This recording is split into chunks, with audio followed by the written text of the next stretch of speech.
está con nosotros el escultor Pablo Achugarri. Bueno, que Pablo Achugarri viaja muchísimo, pasa parte de su vida en Lecco, parte de su vida en Manantiales. Y bueno, ahora estamos en verano, o sea que toca venir a Uruguay. Bienvenido, Pablo. Gracias. ¿Cómo estás? ¿Bien? Muy bien, muy contento de estar aquí. Recién llegado de Miami. De Miami, sí, porque en estos días en Miami sucedió Art Basel Miami, que es una feria muy importante en el campo del arte, y que digamos, toda la movida, la gente interesada en el arte, mucha se desplaza a Miami. Claro, ¿y había una buena representación de Uruguay? Sí, estaba la Galería Sur, que participó justamente en Art Basel Miami, y bueno, llevaba, entre otras cosas, obras de Torres García, y bueno, había obras mías también. Y bueno, eso fue un stand muy importante, en lo que es el escenario internacional. Es muy interesante, ¿no? Hace unos años que está como cobrando mucha forma el ambiente prácticamente artístico. dio vuelta, yo creo, la característica de Miami, y cada vez hay mayor dedicación al arte, incluso en los edificios privados hay una especie de ley que, digamos, una ley que una parte tiene que ser dedicada al arte público, digamos, ¿no? Y hay varios edificios que han colocado obras mías. Claro, eso ahí entra la figura del escultor, ¿no? Porque no siempre es fácil poder estar presente en la ciudad. Claro, y sobre todo que la escultura, digamos, la escultura monumental tiene una importancia porque la pueden ver todos, ¿no? O sea, no es la escultura que está, digamos, en manos de un privado, sino que realmente se puede disfrutar la gente que camina en los alrededores, o sea, claro. y están en estos momentos poniendo mucha atención en eso, y se está construyendo mucho en Miami, y en cada edificio, o en la mayoría de los edificios, hay obras de arte. Claro. Bueno, tú tenés obra, hay esculturas tuyas en los 5 continentes, hay muchísima obra de gran tamaño, aparte, o sea que es una presencia muy importante en distintas partes del mundo. En este momento estás exhibiendo en el Foro Romano. Acá tengo este libro hermoso, Città Eterna, Eterni Marmi, que es el catálogo de esta muestra que está en el Foro Romano en este momento. En el Foro Romano es una muestra, lo que vemos allí es los mercados de Trajano, sí, que era la parte administrativa de lo que era el foro de Trajano. Acá tenemos una imagen nocturna de la muestra. Sí. Acá están las esculturas, ahí va, en el medio del foro, es como... Sí, es realmente muy impresionante, porque el edificio es del primero y del segundo siglo después de Cristo, y ha albergado muestras de escultura ya en pasado. Tiene una vocación justamente de diálogo con lo que es la estructura romana y obras contemporáneas. ¿Y cómo fue llevar todas estas esculturas allí? Porque esto es todo una parte grande de tu trabajo. Fue traumático. Aquí en esta foto, por ejemplo, nosotros vemos la inmensidad que tiene el lugar. Y todas estas obras fueron colocadas desde la vía Alessandrina, que es una vía que pasa, digamos, enfrente a los mercados de Trajano, y desde allí, con una grúa de 200 toneladas, se fueron colocando una a una las obras, incluso en los diferentes niveles, porque el espacio tiene 4 niveles. Entonces, aquí vemos, por ejemplo, las obras que están en la vía Viverática, que era una estrada, una calle romana. Y bueno, entonces obliga también a un diálogo, a una idea de que también el mármol, un poco el título de la muestra, ¿no? Ciudad Eterna, Eternos Mármoles, porque también el mármol es un material que fue trabajado en la antigüedad y que... Está muy presente en Roma, ¿no? Y está muy presente en Roma, entonces tiene un poco jugando con el término eternidad. Claro. Bueno, a mí me gustaría ir más para atrás en el tiempo, al punto que llegamos ahora, que están estas obras monumentales, increíbles en todo el mundo, pero bueno, al niño Pablo, que empezó, de chico, jugando, ¿cómo fue el tema de la creatividad en tu casa? ¿Qué sentís que te aportó a ti, mirando para atrás, ¿no? En perspectiva? Claro. Bueno, yo tuve la suerte que mis padres, los dos tenían así una vocación artística importante. Mi padre había conocido a Torres García, había conocido a los alumnos del Taller Torres, entonces siempre traía a casa un poco ese estímulo, ese conocimiento, digamos, que había recogido en sus años ahí encontrando justamente Torres y los alumnos. Entonces, a su vez, mi madre escribía y bueno, también de gran sensibilidad. Entonces, yo encontraba un humus muy positivo y muy nutritivo, digamos, en el ambiente familiar. Ustedes vivían en Millán una época. En Millán y Espinillo. Bueno, una casa quinta, ¿qué era? Sí, era una casa quinta, sí. Porque leí en algún lado que habían muchos animales. Sí, era, bueno, a mi madre le encantaban los animales y a mí también, yo era muy bichero, entonces teníamos de todo, desde ovejas hasta patos, gallinas, etcétera, todos animales no solo domésticos, sino también a veces tortugas, peces de colores, etcétera. ¿Y hay alguna anécdota así o alguna imagen que digas, esto, o sea, porque yo sé que en la Fundación, en Manantiales, has apostado también a que los niños exploren la creatividad.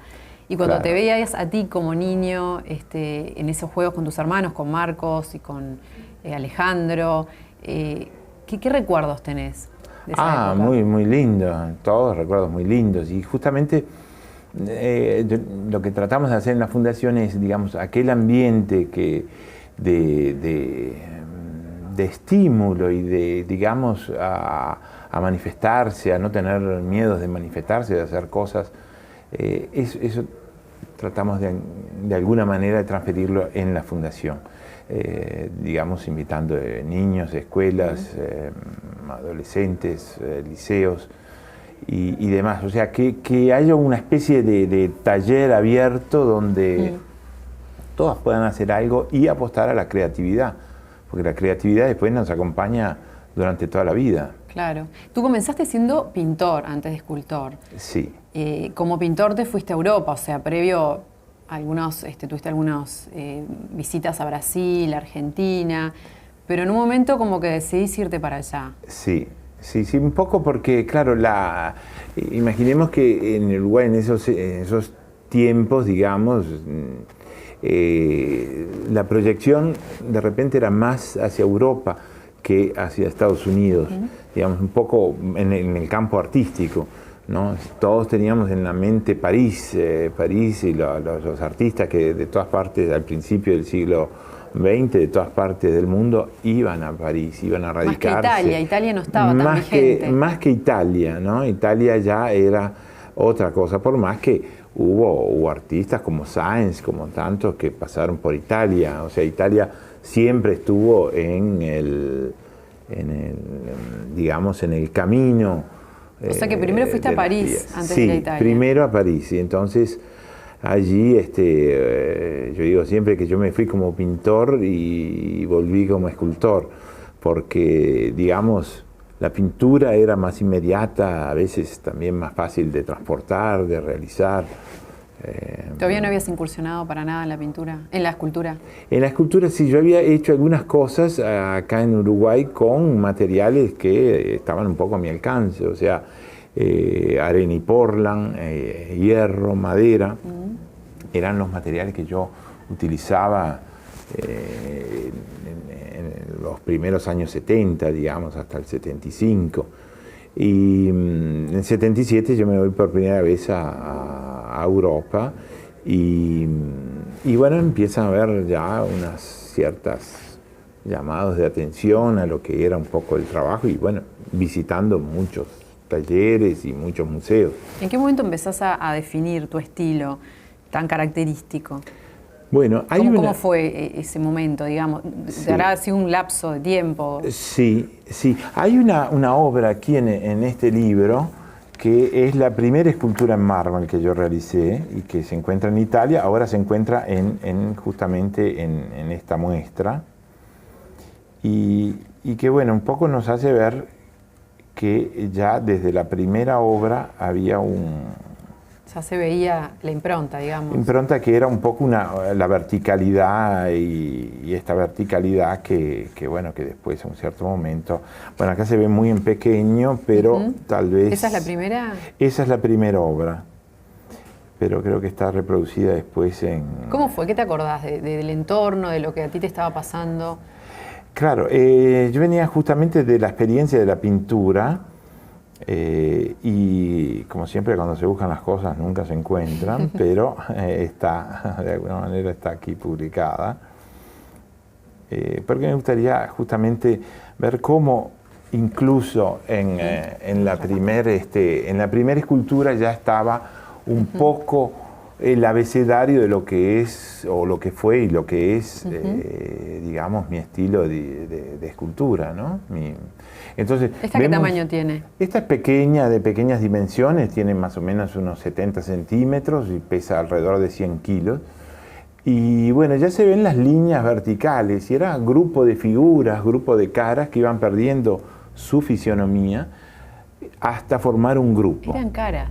Sí, eso salió del ser humano, digamos, ¿no? Estilizándolo. Y bueno, al final queda esto, lo que es la escultura, mi escultura actual, que es, digamos, esta proyección vertical, digamos, un poco casi como la energía, como la liberalización de la energía que está en la naturaleza o que está también en el ser humano.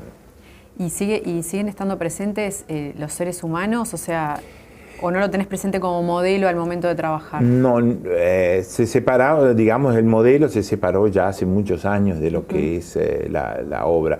Pero sí hay algo, yo creo que muy interior, que es justamente la posibilidad de descubrir un poco la esencia, casi diría el alma de las cosas, ¿no? Y que de alguna manera nos inviten a un camino que no conocemos, pero que es un camino de tratar de superarse todos los días, ¿no? Claro, lo que tú haces es como, bueno, que entras como en una danza con eso que vas haciendo a tu medida, ¿no? De hecho, bueno, tú sos muy grande, las esculturas que haces son grandes, con un material especial, ¿no? Sí. Y ahí vas como encontrando, claro, como una ruta. Claro, porque en definitiva en el mármol, o puede ser la madera, puede ser la piedra, son materiales naturales, o sea, ya fueron creados por la naturaleza. Y entonces el ser humano, el escultor, lo que hace es de alguna manera dialogar, viajar, danzar, como dices tú, con la materia. Pero la materia te está imponiendo sus límites, que también es importante saber que nosotros los seres humanos tenemos nuestros límites, y ser cada vez más consciente de nuestros límites y que hacemos parte de algo más grande que es la naturaleza. Igual, tú como que tus límites no los has fijado muy cerca, porque de hecho las obras son enormes, están en todo el mundo. Sí. ¿Cómo fue ese proceso de decir, bueno, expansivo así totalmente?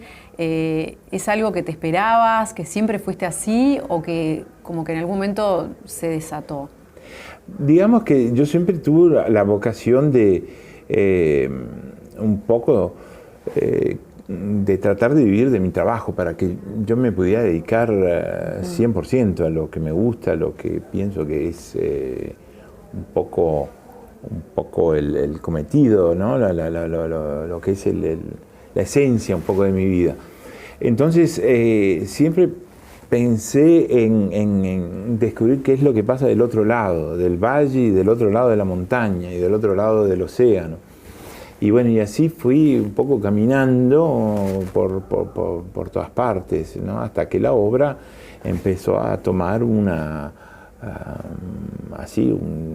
digamos, un cierto lugar. Pienso que también en la historia va a tomar un pequeño lugar, y ese lugar, digamos, es interesante que se conozca, o sea, que se conozca en todas las latitudes. Y se va dando un poco solo, porque van apareciendo galerías, van apareciendo museos, coleccionistas, etcétera, que bueno, un poco van llevando la obra hacia todos lados. Al principio has dicho como que fue bastante difícil, como fue bastante duro, ¿no? Salir adelante. Ah, sí, por supuesto. Imaginemos, ¿Qué era lo difícil? Lo difícil es que, digamos, para un joven que no no es conocida y que recién se está asomando, digamos, al camino del arte, todo es muy difícil porque primero tiene que perfeccionar su estilo, su manera de hacer, de su mensaje interior. Tiene que primero apoderarse de todo eso y después hacerlo conocer el trabajo. Y por otra parte vivir. Y vivir de eso y que la gente crea un poco en lo que él hace. Entonces es un camino realmente donde hay que tener mucha convicción, hay que tener mucha... y no medir los esfuerzos, digamos, los esfuerzos son enormes, ¿no? Y a veces los resultados son chicos. ¿Y qué cosas o qué personas fueron importantes en esos momentos duros en que a veces uno necesita como un apoyo o un empujón? Porque me imagino que cuesta, ¿no? A veces despegar. Sí, entonces, bueno, como decía, yo digamos, en mi casa, mis padres me apoyaron siempre, bueno, mis hermanos, ahora me apoyan mis hijos, mi señora, digamos, siempre hubo un apoyo así íntimo, grande, importante, que a veces siempre ayuda, a veces no es suficiente porque uno a veces el primer juez... Pero estando en Italia, cuando estabas ahí solo, creando, apostando... Sí, allí por ejemplo un gran amigo que después seguí durante toda su vida, que me encargó de esa primera escultura que vimos, la iluminación, que era es todavía un cura, un pequeño pueblito, y bueno, él, digamos, creyó siempre en lo que yo hacía y demás, y bueno, en esos primeros pasos, él... Porque a veces uno necesita, ¿no? Alguien como que ayude, por lo menos a creer en uno, ¿no? Sí, por supuesto. Después me acuerdo el encuentro con los Musitelli allá que estaban en Brescia. ¿Ferruccio? Ferruccio, sí, Ferruccio y Chispa. Y bueno, siempre fueron apoyos muy en esos primeros pasos. Y bueno, yo siempre recuerdo todos esos momentos con gran alegría, digamos, con gran... Claro. Y de algún modo, con la fundación, tú has querido también un poco devolver... Devolver eso, ¿no? Devolver eso y que haya un lugar de esperanza, digamos. En la fundación, para empezar, es un parque de esculturas maravilloso, ¿no? De los pocos que hay en la zona. Sí, el parque de esculturas es un parque de esculturas internacional, con mucha presencia uruguaya, de escultores uruguayos, pero también internacional. O sea, un lugar donde... quien pueda, digamos, visitarla, se va a encontrar con una rica presencia nacional de esculturas de repente de grandes dimensiones y también internacional. O sea, va a poder ver lo que se hace en otras partes del mundo.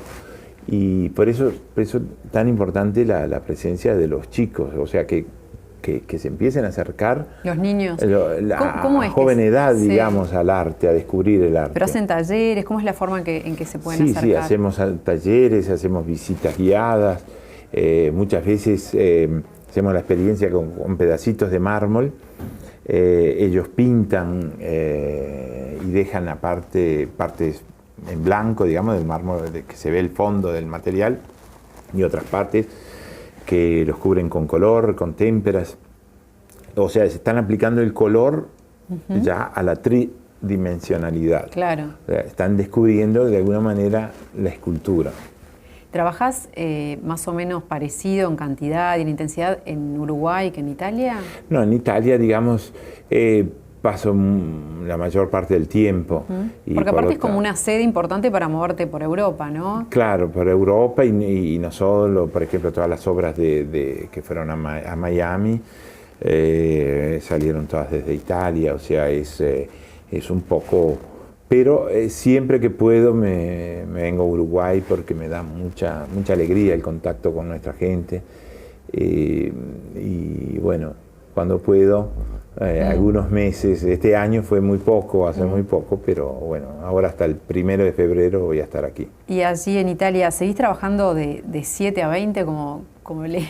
Sí, de 7 a 20, sí, 12 horas todos los días, incluso sábados, domingos. feriados todos los días, porque claro, es una pasión y siempre a su vez los proyectos son muy grandes, se necesitan obras y por lo tanto se necesita tiempo, ¿no? Dedicarle mucho tiempo. Claro, porque también es un material muy duro, ¿no? Es muy duro, lleva sus tiempos de realización y por lo tanto necesitamos siempre, aparte hay cosas que uno tiene la urgencia de verlas hoy y no mañana cuando empieza a trabajar otra vez en la misma obra.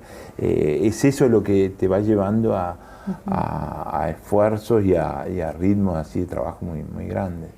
Yo te he visto en la fundación todo cubierto de blanco, así del polvillo, del mármol, ¿no? Con el tapabocas y esos elementos. ¿Cómo es más o menos la rutina diaria? Diaria. Bueno, justamente hoy, por ejemplo, se está montando una exposición de un escultor muy importante alemán que se llama Peter Skikelar. Y que vamos a inaugurar el 2 de... Esto en la fundación. En la fundación. No, pero yo digo tu trabajo. Bueno, es que el trabajo también es seguir la fundación. Todo se va también... O sea, más allá de, claro, del trabajo específico mío, bloque de mármol. No sé cuántas toneladas. ¿Cuántas toneladas has llegado a esculpir, lo máximo? Lo máximo es una escultura de 56 toneladas. El bloque era 56 toneladas. Imaginarse eso, 8,5 metros de altura.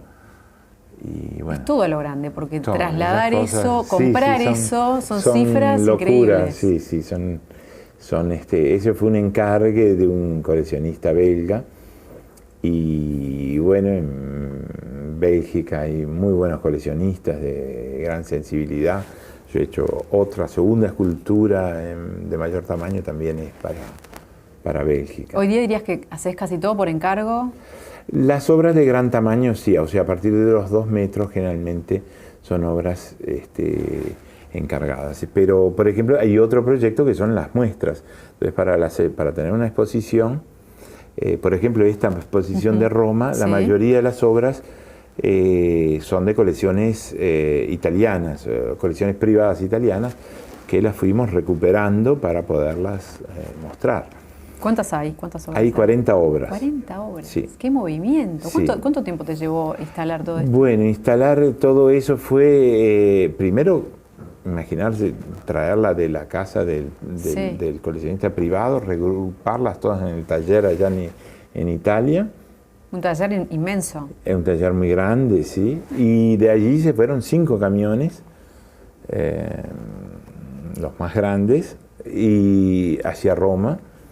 Y luego con esta grúa y con un equipo de gente muy importante se pudo hacer ese trabajo. Y ahora el desmontaje, yo me voy el 1 de febrero porque toca el desmontaje justamente de esa muestra, ¿no? Claro, hay mucho trabajo de gestión también. De gestión, de logística, aparte esas obras son frágiles, son delicadas.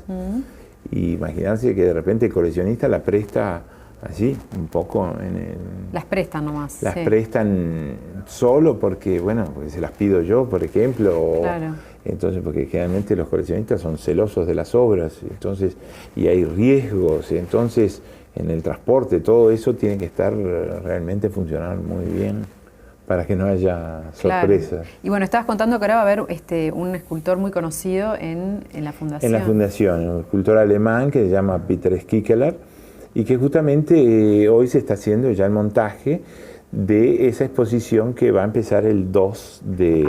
¿Puertas adentro o en el parque? Algunas afuera, pero sobre todo adentro, adentro del edificio, digamos, principal, donde hacemos las exposiciones. Y ese mismo día va a haber la interpretación de la misa criolla por la Escuela de Danza del Sodre. Del Sodre, que ya habían estado, ¿no? El año pasado. Había estado, Boca. hace ya 3 años. 3 años ya, pasa rápido el tiempo. Sí. O sea que va a ser un lindo momento para encontrarse con la fundación y con lo que está pasando. Un escenario hermoso. Sí. Y ha habido conciertos de música también. Sí, tenemos música ahora clásica. Todo un programa muy intenso, todos los viernes de enero, salvo el primero, que es 1 de enero. Todos los otros los viernes va a haber un concierto de piano, y todos los sábados va a haber también, va a estar Rada, va a estar Gintoli, va a estar, bueno, mi sobrino Matías Achugarri. En fin, va a haber un buen, digamos, denso programa de actividades, y como recuerdo son todas actividades con ingreso gratuito, digamos, ¿no? O sea, lo único que hay que llegar es temprano para encontrar un lugar más adelante en el palco. Fuera del Parque de Esculturas, ¿dónde hay obra tuya en algún lugar en Uruguay? ¿En la vía pública? Bueno, hay, digamos, hay aquí en el World Trade Center hay una obra en acero, y había, por ejemplo, en el complejo habitacional Millán, había las primeras obras que yo había hecho aquí con el cemento, era un proyecto del arquitecto Muraciole, y bueno, ahí digo había porque lo hice hace muchos años, pero sigue estando, digamos, un par de obras. En realidad no hay mucha obra. ¿Cómo te hace sentir eso, que no haya demasiada en relación a todo lo que hay en el mundo? Sí, bueno, pero yo creo que van a ir llegando, van a ir de alguna manera. Es interesante que la obra quede al servicio así. ¿Te parece que acá público. Se le da un lugar a la escultura? Bueno, tal vez siempre se puede hacer más. Porque viste que, por ejemplo, en el Parque de Esculturas de Presidencia fueron realmente, se han destruido, ¿no? Sí, muy poco cuidadas. Eso hay que ser muy celosos porque es patrimonio de todos, y por lo tanto hay que ser muy celosos para cuidarlas, digamos, primero para incorporarlas a la parte pública y después para conservarlas. O sea, tenemos siempre una responsabilidad muy grande de dejarle algo a las nuevas generaciones. Aparte del mármol, ¿has incursionado, por ejemplo, en madera de olivo? Sí, ahora hubo una obra en madera de olivo, un olivo de 800 años, que estuvo expuesto en el pabellón de Uruguay en la Expo de Milán. Y que bueno, ahora lo estoy trayendo para aquí, para la fundación, para que se pueda ver también, que lo pueda ver el público uruguayo. Claro. Es un olivo que tenía 5 metros 30, impresionante de grande, de voluminoso, y a su vez el olivo más anciano más se ahueca en su interior. Entonces, básicamente es muy grande y se puede jugar con los huecos, con todos esos secretos que tiene esa planta de 800 años. Que ya te lo da, ¿no? Que ya te lo da. Yo le puse como el título La vida después de la vida. O sea, porque era un árbol que se había secado y que su destino iba a ser leña para el fuego. Y yo lo vi en ese vivero y dije, esto es impresionante, es algo que la naturaleza nos está ofreciendo. Entonces, ¿Y cómo fue trabajar con algo tan distinto, ¿no? Al mármol. Muy lindo, una experiencia muy cautivadora, digamos, porque claro, el trazado es muy claro. O sea, ya están los nudos ahí. Los nudos, las ramas, la parte de las raíces. Entonces era realmente estar trabajando codo a codo con la naturaleza, ¿no? ¿Te dieron ganas de incursionar más por ese lado? Sí, por ese lado, sí. La verdad que es una experiencia muy linda. Porque es como salvar a alguien, sí, salvar una vida. Es casi como ser un médico en ese momento. Y después de tantos años de trabajar con el mármol, ¿qué significa para ti? Bueno, significa algo como, yo me acuerdo los primeros encuentros allí en Carrara, en las canteras, hay por allí también una foto de la cantera, ahí justo, la abriste. ¿Acá? Justo, mirá, lo que es el azar. Sí, estaba llamando, se ve que la foto estaba llamando, por eso la abriste justa. Y bueno, ahí vemos, estos son los Alpes Apuanos en Italia, en Carrara. Y todo esto que se ve aquí alrededor son esos caminos donde van entrando a las canteras, y las canteras se ven como esa especie de escalera que van haciendo grandes... ¿Cuál es el mármol acá? Todo esto es mármol. Todo esto sí. es mármol. Ahora, no se puede aprovechar todo, ¿no? Entonces ellos aprovechan como un 20%. Claro. ¿no?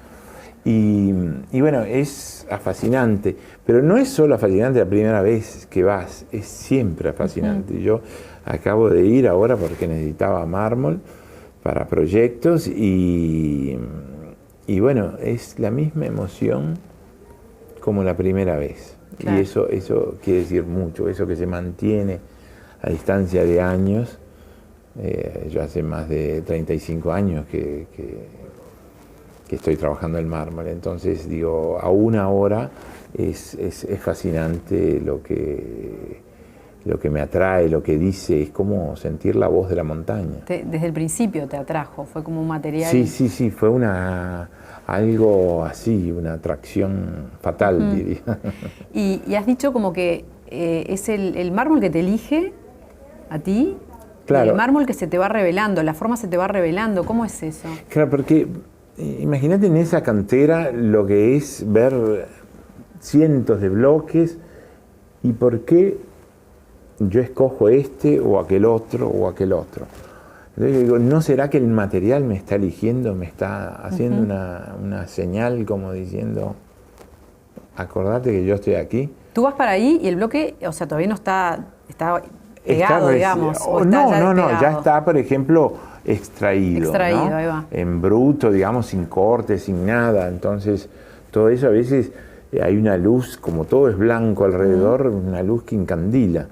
Entonces, allí en medio de casi ese encandilamiento, hay que elegir los bloques y hay que elegirlos bien, porque una vez que de repente pueden tener fracturas dentro, pueden estar rotos, pueden estar con defectos y bueno, yo pasé mucho tiempo haciendo la vida con la gente que iba a la cantera, a trabajar en la cantera y pasaba con ellos, comía con ellos, estaba con ellos y aprendía, así aprendí un poco a... Es como que meterse adentro, Meterse ¿no? adentro, exactamente, sí, no es algo superficial, es una cosa que son como círculos concéntricos hacia el interior de la materia.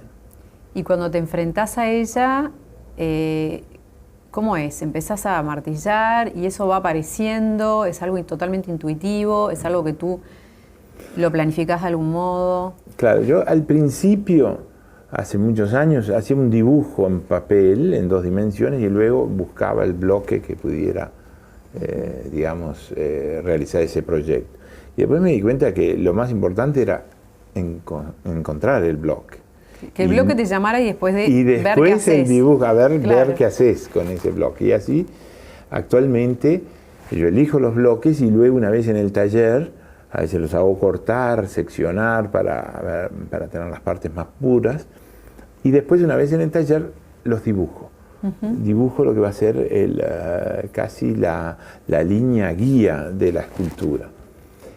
Y luego que empiezo a trabajar, ese dibujo desaparece, se va perdiendo. Y entonces vuelvo a dibujar, cada vez en una superficie cada vez más ajustada a lo que va a ser después la escultura terminada. Y ahí hay todo un juego con la luz. Claro, porque en realidad la escultura es eso, es la luz y espacio, ¿no? ¿Dónde va a reflejar la luz? Claro, es un soporte que va de alguna manera a guiar la luz.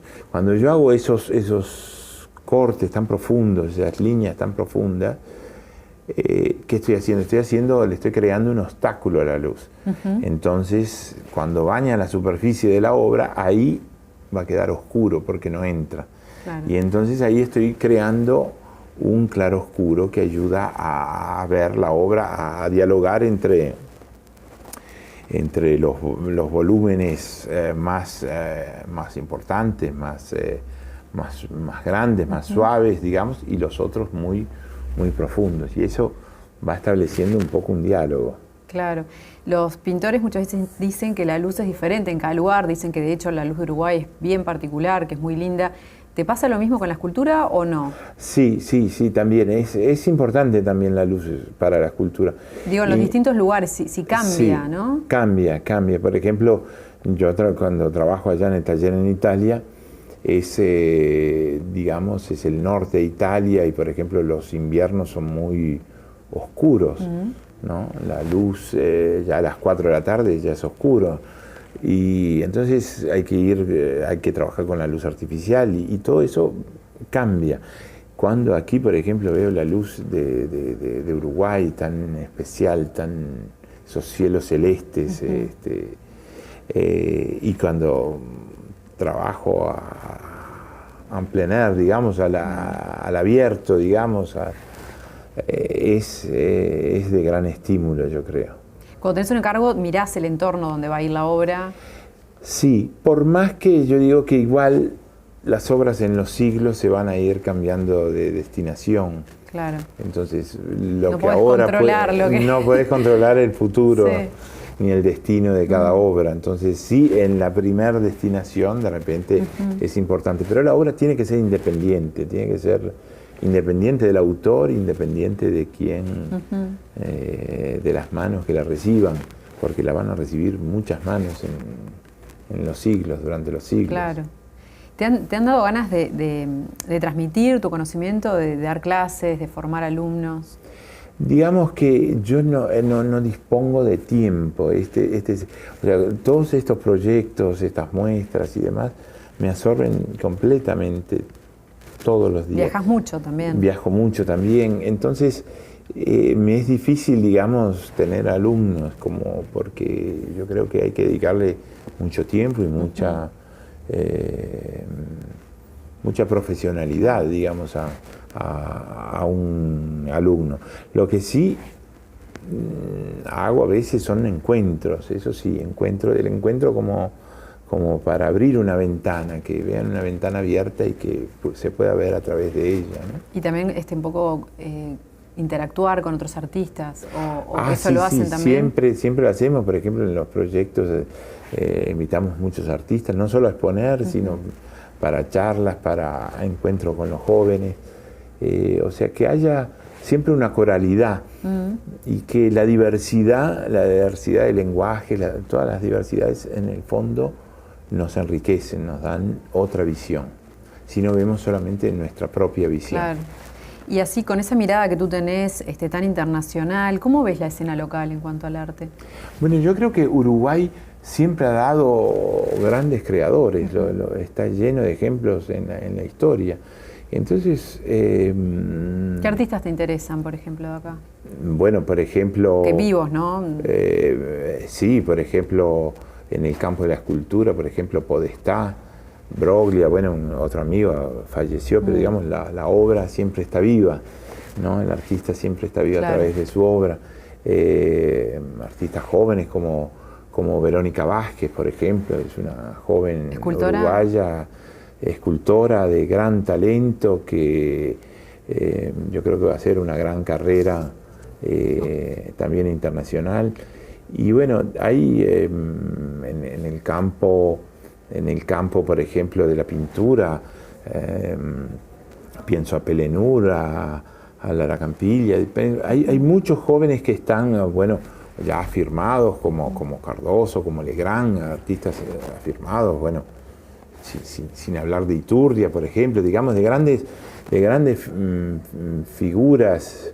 Pienso un poquito más atrás a Costigliolo, a María Freire, digamos, hay a Pareja, grandísimos ejemplos en el arte uruguayo. Y por eso hay que apostar a nuestros jóvenes, que son los futuros Torres García Claro.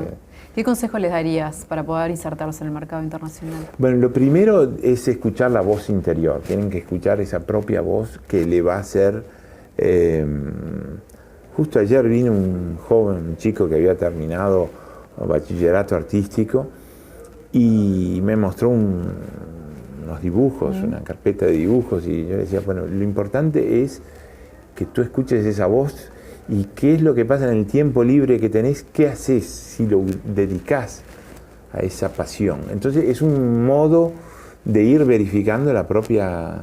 ¿Hasta qué punto le dedicás toda tu vida? Porque después cada vez te va a pedir más energía, más tiempo.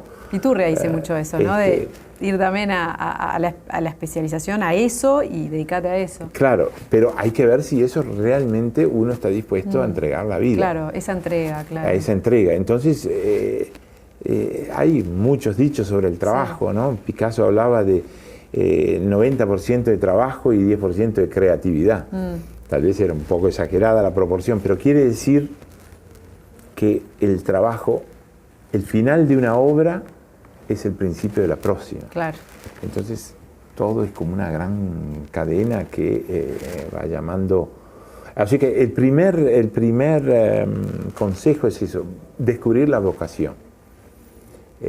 Si la descubren y después la verifican, bueno, ya eso ya hay mitad de la, y después que te la llamen, victoria. Y tú les contás cómo hacer para moverse en Europa, por ejemplo. Bueno, sí, eso es un campo difícil, pero yo creo que hay que proponer y no hay que tener miedo de las frustraciones, de los hay que guardar un poquito el ego y dejarlo de parte y hacer un camino de sacrificio y de presentación de la obra.